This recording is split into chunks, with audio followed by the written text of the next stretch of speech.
이 시간에 오늘 우리에게 주신 하나님의 말씀을 함께 읽고 나누겠습니다. 오늘 함께 나눌 말씀은 요한복음 13장 1절에서 7절의 말씀입니다. 우리 함께 읽겠습니다. 유월절 전에 예수께서 자기가 세상을 떠나 아버지께로 돌아가실 때가 이른 줄 아시고 세상에 있는 자기 사람들을 사랑하시되 끝까지 사랑하시니라. 마귀가 벌써 시몬의 아들 가룟 유다의 마음에 예수를 팔려는 생각을 넣었더라. 저녁 먹는 중 예수는 아버지께서 모든 것을 자기 손에 맡기신 것과 또 자기가 하나님께로부터 오셨다가 하나님께로 돌아가실 것을 아시고 저녁 잡수시던 자리에서 일어나 겉옷을 벗고 수건을 가져다가 허리에 두르시고 이에 대야에 물을 떠서 제자들의 발을 씻기시고 그 두르신 수건으로 닦기를 시작하여 시몬 베드로에게 이르시니 베드로가 이르되 주여 주께서 내 발을 씻으시나이까. 예수께서 대답하여 이르시되 내가 하는 것을 내가 지금은 알지 못하나 이후에는 알리라. 아멘. 오늘 우리에게 주실 말씀을 기대하면서 잠시 기도드리겠습니다. 전능하신 아버지 하나님, 주님의 음성을 저희들이 사모합니다. 주님 말씀하여 주시옵소서. 사람의 부족한 생각과 말은 가려주시고 오직 예수 그리스도의 십자가의 복음이 선포될 수 있도록 인도하여 주시옵소서. 주님의 말씀으로 우리의 삶이 변화되기를 원합니다. 우리의 삶 가운데 30배, 60배, 100배의 결실을 맺을 수 있도록 축복하여 주시옵소서. 이 모든 말씀을 예수님의 이름으로 기도드렸사옵나이다. 아멘. 제가 지난 주간에 우리 둘째 딸하고 함께 한국에서 방영하는 유퀴즈라는 TV 프로그램을 봤습니다. 거기에 한 사람이 소개되는 영상을 보았는데 참 많은 감동을 받았습니다. 이분은 지난 45년간 설악산에서 지게꾼으로 생활을 하신 분입니다. 설악산 위에 대피소나 산장에서 주문하는 물품을 지게로 운반하시며 돈을 버신 거예요. 이분에 대한 이야기가 유퀴즈라는 프로그램뿐만 아니라 뉴스에도 나왔었는데요. 모르시는 분들을 위해서 뉴스 클립 잠시 보시고 말씀을 이어가도록 하겠습니다. 설악산의 산신령이라고도 불리는 지게꾼입니다. 65살 임기종 씨인데요. 수십 년 동안 자신의 몸보다 큰 짐을 실어 나르면서 그 짐보다 더 큰 마음을 이웃과 나눠왔습니다. 숨소리도 이젠 거칠어졌지만 더 많이 주고 싶단 임 씨의 사는 길을 밀착카메라 이상엽 기자도 지게를 지고 함께했습니다. 설악산 흔들바위 옆 암자에 올릴 상자를 지게에 싣습니다. 무게는 80kg. 한 번 오를 때 2시간쯤 걸리는데 짐을 나눠 2번 가야 합니다. 이렇게 하면 한 번만 하시면 되는 거죠? 예. 갈 수 있겠어요? 이거 한 20km? 한 매볼까요, 그러면? 한 걸음 오를 때마다 거친 숨을 내쉽니다. 지게 일은 언제까지? 70까지 하려고 하는데 약간씩 또 딸리더라고요. 숨이 차요. 지게를 처음 맨 건 16살 때입니다. 겨울에는 하얀 눈, 설경이 좋고 봄에는 햇살이 올라오고 청춘 같은 거지 뭐. 기자가 맨 지게를 보니 옛 생각이 납니다. 첫 내 모습 좀 보이더라고요. 힘들게 보이고요. 애가 안장 타고요. 내 자신이 거울에 비추듯이 아내를 만난 순간도 잊지 못합니다.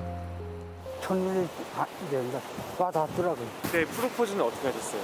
계산 장애가 있으니까 살다가 시든 척가고 눈물에 걱정을 하고 있더라고요. 하늘 뻥나도 그렇게 경을 하라 할 것과 걱정하지 말라고. 산을 오른 지 1시간 30분 만에 암자가 보입니다. 잘하네요. 다 왔어 이제. 여기 쉬죠? 가벼워 보이는데 이거 무겁잖아요, 그죠? 한 20kg 정도 나갈 것 같습니다. 짐을 내리고 품삯을 받습니다. 한 번 오를 때 받는 돈은 3만 원. 이 돈을 모아 아픈 아이들에게 준 건 1억 원이나 됩니다. 24년 했는데 코로나 때 2년 발이 웃기다 싶으면 가만히 있는 거지. 길에서 만난 사람들은 걱정이 앞섭니다. 건강하셔요. 예. 오래 보셨어요? 그럼요. 건강하지 우리. 고생하십니다. 아 여기 터질 때 가면 왜 장갑을 안 껴요? 손 시는데. 반가운 마음도 큽니다. 오늘 뭐 일거리 있었어? 누구 왔잖아. 후계자? 후계자입니다. 많이 배워야지. 어머니 잘 계시고요? 어디서 오셨어요? 서울에서 왔어요. 아저씨 진짜 멋있게 살잖아요. 힘들게 이거 해가지고 남 도와주고 산다는 게. 임 씨는 평생 올랐던 오르막길 끝에 섰습니다. 나 이름은 임기중이라 하고요. 58년 개띠 64시고요. 설악산으로 빚만 서울려주고 이제 그런 사람이죠. 삶도 똑같아요. 오르막 있으면 내리막 듯이 이 힘든 것도 그렇고요. 정성기라고 생각이라고 더 이상 오를 수가 없잖아요. 더 이상은 나이가 근데 들으니까 만약에 할 수 있다면 뭘 하고 싶으세요? 더 많은 걸 이제 갖다 주고 싶더라고요. 못 배운 소녀성 가정 같은 애들 장학금도 갖다 주고 싶고요. 밀착 카메라 이상엽입니다. 여러분, 감동적이지 않나요? 여러분은 어떤 부분에서 감동을 받으셨는지 모르겠습니다. 저는 처음에는 힘들게 일하시는 그 모습을 보면서 참 경이롭다는 생각도 했고 안타깝다는 생각도 해보았습니다. 그런데 아마 저를 포함해서 많은 분들이 감동을 받은 것은 저렇게 힘들게 일하시고 번 돈을 자기만을 위해서 쓰는 것이 아니라 남을 위하여 기부하는, 남을 섬기는 삶을 산다는 것에 많은 감동을 받으셨으리라 생각을 합니다. 돈 많은 사람이 많은 돈을 어느 단체에 기부하는 것보다 저렇게 열심히 일을 해서 받은 돈으로 정직하게 다른 사람을 섬기며 사는 모습에 많은 감동을 받습니다. 저는 저분의 종교, 무엇을 믿는지 어떤 신념이 있는지 알지 못합니다. 하지만 이 동영상을 보면서 한 가지 바람이 생겼습니다. 우리 하나님을 믿고 예수 그리스도를 구세주로 영접한 우리가 정말로 세상과 이웃에 잔잔한 감동을 주는, 저분보다 더 큰 감동을 줄 수 있는 그러한 섬김의 삶을 산다면 이 세상이 얼마나 달라질 수 있을까? 우리 모두가 가능하면 우리의 삶에서 뉴스에는 안 나와도 돼요. 남이 안 알아줘도 됩니다. 조금씩이라도 섬김의 삶을 살았으면 하는 마음으로 동영상을 보았습니다. 여러분, 기독교인의 특징이 무엇인 줄 아십니까? 기독교인이라 함은 우리가 구원받고 천국 간다. 아주 중요한 교리이고 사실입니다. 하지만 구원받은 사람이 이 세상을 살아가는 특징 한 가지를 말하라고 한다면 무엇보다도 섬김이어야 합니다. 예수님은 당신이 이 세상에 오신 이유를 이렇게 말씀하셨어요. 인자가 온 것은 섬김을 받으려 함이 아니라 도리어 섬기려 하고 자기 목숨을 많은 사람의 대속물로 주려 함이라 말씀하셨습니다. 예수님이 섬기기 위하여 이 땅 가운데 오셨습니다. 예수님이 섬기기 위하여 이 땅 가운데 오셨기 때문에 그의 제자된 우리, 예수님을 주인으로 섬기는 우리의 특징이 바로 섬김이 되어야만 합니다. 그런데 성경에 보면 제자들이 무엇을 하고 있었나요? 누가 큰지 싸우고 있었어요. 그래서 오늘 우리가 읽은 본문에서 예수님은 더 이상 안 되겠다 싶으셔서 마지막 식사 도중에 어떻게 섬길 것인지 직접 보여주셨습니다. 저는 우리가 서로 섬기는 것, 예수님 닮아서 당연히 해야 하는 것이지만 섬김을 좀 제대로 할 수 있어야 한다고 생각을 합니다. 그래서 오늘 예수님의 모습을 통해서 우리가 어떻게 섬길 것인가, 예수님은 어떻게 섬기셨는가 함께 먼저 배우기를 원하는데 거기에는 5가지 원칙이 있다라는 거예요. 첫 번째 원칙은 알아야 섬길 수 있습니다. 알아야. 오늘 본문에 보시면 예수님이 아셨다라는 표현이 2번 나옵니다. 첫 번째는 모든 것을 자기 손에 맡기신 것을 아셨다고 말씀을 하시고, 두 번째는 이제 곧 하나님께 돌아가실 것을 아셨다 말씀을 합니다. 자기 손에 모든 것을 맡기셨다는 것을 알았다는 것은 예수님이 이 땅 가운데 오신 목적과 이유를 분명히 아셨다라는 것이고, 하나님께로 돌아가실 것을 아셨다라는 것은 가야 할 목적지가 분명히 있다는 것을 아셨다라는 거예요. 예수님은 이 2가지 사실을 분명하게 인식하고 있었기 때문에 섬김을 늦출 수가 없으신 것입니다. 내일 섬겨야지, 또 기회가 있겠지 하신 것이 아니라 그 자리에서, 왜? 예수님은 이 날이 지나면 십자가에서 돌아가실 것을 아셨어요. 그러니까 섬김을 늦출 수가 없었던 거예요. 여러분, 예수님은 아셨기 때문에 섬기셨어요. 이 땅 가운데 오신 목적을 아셔서 섬김의 삶을 사셨습니다. 여러분도 그런 목적이 있다는 것 알고 계세요? 여러분, 하나님이 왜 여러분들을 이 땅 가운데 보내셨을까요? 물론 크게 이야기하면 하나님의 영광을 위하여 우리가 이 땅에 태어났다 이렇게 말할 수 있는데, 그러면 그 영광을 어떻게 나타낼 수 있을까? 서로 돕는 모습으로 우리는 나타낼 수 있어요. 여러분 잘 생각해 보세요. 우리가 이 땅 가운데 온 이유는 누군가를 돕기 위해서 태어난 거예요. 아담이 창조되었죠. 하나님이 모든 것이 보기 좋다고 말씀을 하셨는데 한 가지를 보기 안 좋다고 하셨어요. 뭘 보기 안 좋다고 하셨나요? 그가 독처하는 것, 혼자 있는 것, 보기 안 좋아하셨어요. 그래서 그의 아내 하와를 창조하셨습니다. 여러분, 우리는 신이 아니잖아요. 완벽하지 않잖아요. 혼자 살 수 없잖아요. 서로 돕는 존재, 섬기는 존재로 만드셨다라는 거예요. 서로 돕고 섬기면서 조금 더 완전한 존재, 공동체로 이어 나가기를 원하신 것입니다. 그것은 부부관계뿐만 아니라 가족관계, 사회, 나라 간의 관계도 마찬가지죠. 한 나라만 살 수가 없어요. 지금 세상에서는 서로가 돕고 도와야 살아갈 수가 있는 것입니다. 그것이 여러분과 제가 이 땅 가운데 태어난 이유와 목적이에요. 또한 우리가 분명히 알아야 될 것은 결국에 우리는 하나님 앞에 선다라는 거예요. 언제 갈지 몰라요. 그러나 분명한 것은 하나님 앞에 설 수밖에 없는 존재입니다. 심판 앞에 있어요. 만일 내가 이 땅에서 정말 나 혼자만 살고 아무도 섬기지 않는 그러한 존재로 끝나버린다면 하나님 앞에 우리가 어떻게 설 수 있을까요? 하지만 우리는 믿고 있어요. 하나님 앞에 선다는 것을. 그렇다면 그 믿음을 가지고 성실하게 서로를 섬기며 예수님을 닮아가는 삶을 사는 존재임을 알기 때문에 섬김의 자리로 나아갈 수가 있는 것입니다.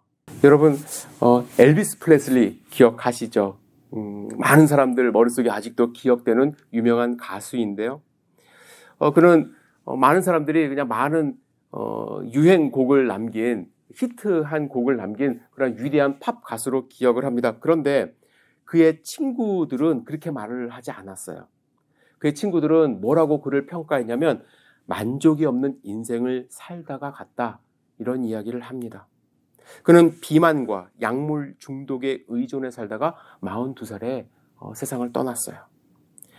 엘비스 프레슬리의 부인이었던 프리실라는 이렇게 그를 이야기를 합니다. 엘비스는 자신이 어떤 사람인지, 자신의 인생의 목적이 무엇인지 알지 못한 채 살아갔었습니다. 그는 이 땅에 무슨 목적이 있을 거라고는 생각을 했습니다. 아마 설교하는 것일지도, 봉사하는 것일지도, 사람을 구하거나 돌보는 것일지도 모른다고 생각을 했습니다. 그런 고민에 대답을 찾으려는 마음은 항상 엘비스의 마음에 있었지만 결코 대답을 찾지는 못했습니다. 그래서 그는 그냥 무대에 섰고 그러면 그 모든 질문은 잊어버린 채 답을 찾지 않아도 상관이 없었습니다. 만약에 여러분, 엘비스가 자신의 인생의 목적을 알았다면, 그가 이 생의 삶을 살고 난 후에 어디로 가는지 알 수 있었다면, 그는 분명히 누군가를 섬기는 삶을 살았고 인생의 정말 참 맛을 알면서 기쁨으로 많은 사람들에게 감동을 더 주는 사람이 될 수 있었을 거라 생각을 합니다. 여러분은 아세요? 여러분은 내가 이 땅 가운데 태어난 이유 알고 계십니까? 내가 어디로 이제 가야 하는 사람인지 여러분들 분명히 아셨으면 좋겠습니다. 이 두 가지 질문은요, 우리 기독교 신앙의 가장 근본을 이루는 하나님이 나를 창조하셨다는 창조신앙과 나는 부활하여 하나님 앞에 설 것이라는 부활신앙에 대한 질문이고 대답이에요. 여러분들이 이 두 질문에 대한 대답을 정확하게 알지 못한다면 신앙생활에 문제가 생깁니다. 그래서 섬김의 삶으로 나아가질 못해요. 다시 한번 질문합니다. 여러분 알고 계세요? 꼭 아시기를, 깨달으시기를 주님의 이름으로 축복합니다. 두 번째 섬김의 원칙은 그 자리에서 일어나는 섬김입니다. 그 자리. 예수님은 제자들을 섬기기 위하여 저녁 잡수시던 자리에서 일어나셨어요. 예수님의 섬김은 식사 자리에서 진행이 되었습니다. 이 상황이 별로 자연스럽진 않아요. 조금 그 모습을 본 제자들은 당황했을 수도 있지만 식사 자리에서 일어나셔서 하셨다라는 것은 우리의 일상 생활에서 섬김은 일어날 수 있다라는 거예요. 제가 그동안 목회를 하면서 보면은요, 많은 교회와 어떤 기관들은 누군가를 섬기기 위하여 시간을 정해요. 장소를 정해요. 광고를 해요. 초청을 합니다. 물론 이렇게 기획된 섬김이 좋은 섬김이 될 수도 있지만 이벤트로 끝날 가능성이 너무나도 많습니다. 그런 이벤트는 오히려 불편함을 제공할 수 있어요. 여러분, 진정한 섬김, 이렇게 이벤트로 크게 하지 않더라도 우리의 삶 가운데 늘 존재합니다. 오늘 교회 안에서 이 자리에서 섬길 수도 있어요. 옆에 계신 분들을 섬길 수 있습니다. 제가 한 글을 읽었어요. 한국의 한 목사님이 교회 안에서 섬길 수 있는 일들에 대해서 한국적인 상황이지만 이렇게 나열을 하셨습니다. 자동차 주차할 때 이렇게 주차하면 이웃들이 불편해하지 않을까 배려하여 주차하고, 주차 금지라고 쓰여져 있으면 주차해서는 안 되고, 엘리베이터 타실 때 몸이 불편한 이웃들이나 노약자들을 먼저 배려하고, 엘리베이터 안에 있던 분들이 먼저 다 밖으로 나오기까지 기다려서 타고, 다른 분들이 엘리베이터 타도록 양보하고, 자신은 에스컬레이터를 이용하고 또는 층계를 이용하여 걷는 일. 나 하나라도 대중교통 이용하면 그만큼 주차난 해소에 도움이 된다고 생각하여 주일만이라도 대중교통을 이용하는 일. 짐을 들고 있는 분들에게 문을 열어주는 일. 교회 봉사에도 남이 가장 꺼려하는 일을 자원하는 것. 복도에 주보나 쓰레기가 떨어져 있으면 줍는 것. 이런 순간적인 일상에서의 섬김에서 섬김의 정신은 시작되는 것입니다. 맞습니다. 멀리 가서 좀 더 큰 일을 하면서 섬길 수도 있죠. 큰 이벤트를 통해서 사람을 크게 도와줄 수도 있습니다. 그런데 만일 우리가 내 자리에서, 내 일상에서, 내 주변에서 이 섬김의 모습이 몸에 되어 있지 않다면, 시간과 장소를 가려서 하는 섬김은 정말 진정한 섬김이라고 할 수 없다고 저는 생각을 합니다. 예수님도 식사 자리에서, 그 자리에서 섬김의 모습을 보여주셨어요. 몇 날 며칠 요단 강강으로 다 나와, 내가 거기서 너희를 아예 목욕을 시켜주겠다, 이렇게 하지 않으셨다는 거예요. 세 번째 원칙은요, 겉옷을 벗는 것입니다. 겉옷을 벗는 거예요. 본문에 보시면 예수님의 행동들이 자세하게 묘사되어 있습니다. 예수님은 제자들의 발을 씻기 위하여 겉옷을 벗으셨어요. 여러분, 성경에서 겉옷은 소속과 권위를 상징합니다. 따라서 겉옷을 입고 있으면 내가 누구인지 드러나게 되어 있어요. 섬김은요, 잘 생각하셔야 돼요. 내가 드러나는 것이 아닙니다. 섬김은 내가 없어지는 거예요. 나를 내려놓는 것입니다. 그래서 예수님이 평소에 입고 있었던 겉옷을 내려놓으시고 벗으셨어요. 여러분, 출애굽기 28장에 보시면 대제사장 아론의 아들들이, 즉 제사장들이 입었던 옷에 대해서 나옵니다. 대제사장 아론의 옷은 상당히 화려합니다. 많은 장식품들이 달려 있어요. 형형색색의 실로 술을 놓았습니다. 그러나 성전에서 섬기던 제사장들, 즉 아론의 아들들의 옷은 전혀 화려하지 않습니다. 속옷을 만들고 띠를 띠고 머리에 관을 쓰는 것, 그리고 하체를 가리기 위하여 모시 바지를 만들어 입어야 한다는 것, 그것이 전부예요. 28장 40절 출애굽기입니다. 쉬운 성경이 이렇게 기록되어 있습니다. 아론의 아들들을 위해서도 속옷과 허리띠와 관을 만들어라. 그래서 그들을 영광스럽고 아름답게 해주어라. 저는 이 본문이 처음에 이해되지 않았어요. 아들들을 위해서 해준 옷이 뭐예요? 속옷, 허리띠, 머리에 쓴 관 전부예요. 근데 그것이 아들들을 영광스럽고 아름답게 한다는 것이에요. 그런데 오늘 본문을 묵상하면서, 요한복음의 말씀을 묵상하면서, 그들이 영광스럽고 아름다운 이유가 예수님을 닮았기 때문에 영광스럽다는 것을 깨달았어요. 마찬가지예요. 우리들은 제사장이에요. 하나님을 섬깁니다. 이웃을 섬기는 사람들이에요.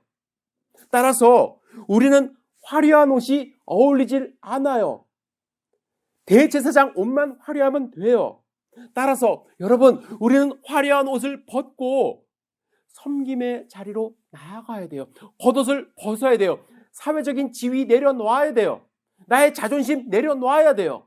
그래야 진정으로 하나님을 섬기며 이웃을 섬기는 제사장이 될 수 있는 것입니다. 그것이 예수님을 닮는 모습이기 때문에 영광스럽고 아름답습니다. 겉옷을 벗는 원칙, 우리 지켜야만 합니다. 네 번째 섬김의 원칙은 본인이 직접 하는 거예요. 본인이 직접 하는 거. 여러분, 이 원칙 당연하다고 생각하시죠? 하지만 많은 분들이 이 원칙을 잘 못 지켜요. 남을 시켜서 섬기는 경우도 많이 있습니다. 제가 언젠가도 말씀드린 황정민 배우라는 분이 이제 영화제에서 수상을 했는데 그 수상 소감을 밝히면서 이렇게 얘기했죠. 겸손한 표현이었어요. 자기는 한 것이 별로 없습니다. 많은 스태프들이 차려준 밥상에 자기는 숟가락만 얹었을 뿐입니다. 이렇게 이야기를 했어요. 그런데 그건 겸손의 표현인데 자기가 별로 한 일이 없다고. 근데 많은 분들이요, 섬김의 자리에서 자기가 진짜 황정민이라고 생각하면서 배우의 역할을 하는 경우가 있더라는 거예요. 나중에 그냥 밥 숟가락만 얹는 그런 경우가 있어요. 예를 들면 뭐 국회의원이나 높은 사람들이 어느 고아원이나 양로원을 방문했을 때 스태프들이 미리 가서 다 차려놔요. 그럼 가서 이제 사진만 찍고 뭐 다 그렇다라는 건 아니에요. 뭐 30분, 1시간 그냥 일하는 모습만 비추고 이제 오는 경우, 그런 경우도 있죠. 제가 과거에 단기 선교 팀장을 맡아서 단기 선교를 가려고 합니다. 이게 섬김의 자리로 가는 거예요. 많은 분들이 시간을 많이 헌신하십니다. 자기의 사비를 들여서 이제 가야 되기도 하고 직장에 휴가를 내야 되는 그런 경우도 많이 있습니다. 당연히 그래야겠죠. 그런데 문제는 다들 헌신하시면서 준비를 하세요. 일주일에 한 번씩 2달, 석 달 전부터 모입니다. 그래서 계획을 짜고 물품을 준비하고. 그런데 제가 바쁜 거는 이해를 하는데 한 분도 준비 모임에 오시지 않는 분들 계세요. 못 오시는 분들 계세요. 그러면 그분은 뒤에서 기도하시면서 후원해 주시면 되는데 막판에 나타나셔갖고 숟가락 얹으시는 거예요. 마치 그동안에 본인이 많이 하셨다는 양, 저는 다 알고 있는데, 몇 번 오셨는지 알고 있는데 이거 이렇게 해라, 저거 저렇게 해라, 작년에 갔을 때는 저랬는데 왜 올해는 이러냐. 그러면 본인은 섬긴다고 생각을 하시고 오셨겠지만 옆에 있는 분들이 섬김으로 받아들여지질 않아요.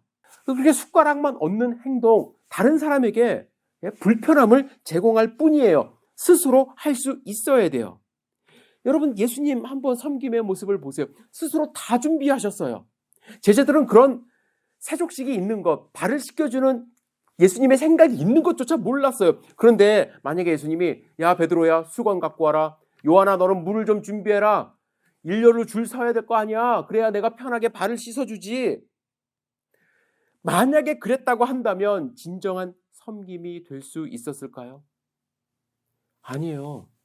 예수님은 진정한 섬김이란 스스로 처음부터 끝까지 다 하는 그런 모습을 보여주셨어요. 스스로 수건을 챙기시고요.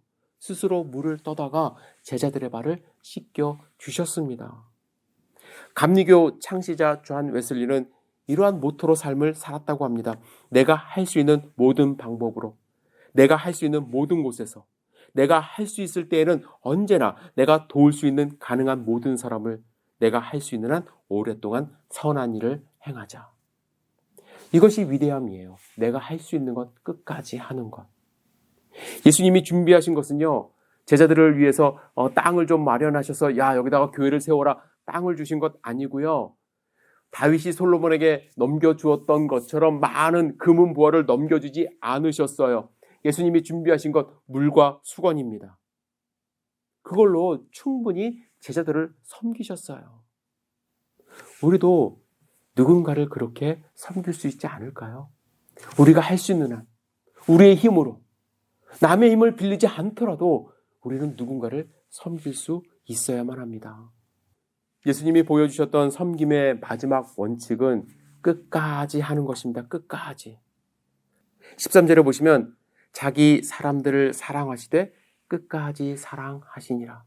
예수님은 끝까지 사랑하실 때 어떻게 하셨냐면 그들의 발을 다 말려주시기까지 했어요. 그것이 예수님의 행동이고요. 끝까지 사랑하실 때 누구까지 사랑하셨냐면 당신을 가련 유다까지도 사랑을 하셨어요. 여러분, 우리의 섬김을 한번 돌이켜보세요. 우리는 때로는 섬기다가도요, 지치고 힘들면 섬김을 멈출 때가 있어요. 마음에 맞지 않는다고 한다면 그 섬김 자체를 끊어버릴 때도 있습니다. 또 누군가가 싫어지고 또 보기 싫다는 이유로 섬김을 안 할 때가 있어요. 근데 예수님은 그러지 않았다라는 거예요. 끝까지 그들의 발의 물기를 다 닦아주셨을 뿐만 아니라 끝까지 가룟 유다까지도 사랑하는 모습을 우리에게 보여주셨어요. 섬김은 그런 것입니다. 여러분, 잘 생각해 보세요. 우리가 설악산에서 정말 육체의 노동을 하면서 한 푼, 두 푼 모은 돈으로 잘 모르는 사람들을 위해서 기부하면서 1억 원 이상 기부하면서 사신 그 모습에 우리는 감동을 받아요.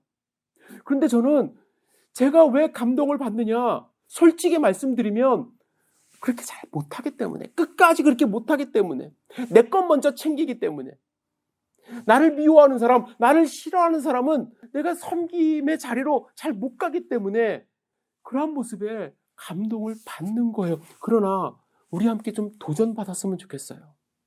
우리가 이제 누군가를 감동시켜야만 합니다. 우리 열린교회 성도님들이 누군가를 정말로 하나님의 사랑으로, 예수 그리스도의 사랑으로 섬김으로써 그들이 감동되어, 저 사람은 어느 교회 다닌대? 저 사람은 종교가 뭐래? 야, 역시 예수님 믿는 사람은 달라. 역시 열린교회 다니는 사람은 달라. 라는 말을 들으며 하나님께 영광 돌리는 삶을 살 때에 우리의 모습을 보면서 하늘문이 열리고 하나님이 부어주시는 축복을 경험할 수 있으리라 생각합니다. 예수님이 보여주신 섬김의 모습, 우리 실천해보는 일주일 되시기를, 우리의 삶 되시기를 주님의 이름으로 축복합니다. 기도하겠습니다. 전능하신 아버지 하나님, 우리의 삶을 지켜주시옵소서. 예수님을 본받아 섬김의 자리로 나아갈 수 있도록 인도하여 주시옵소서. 부족합니다. 그래서 주님의 인도하심이 필요합니다. 주님의 능력이 필요합니다. 성령 충만함으로 우리를 인도하여 주시옵소서. 예수님의 이름으로 기도드렸사옵나이다. 아멘.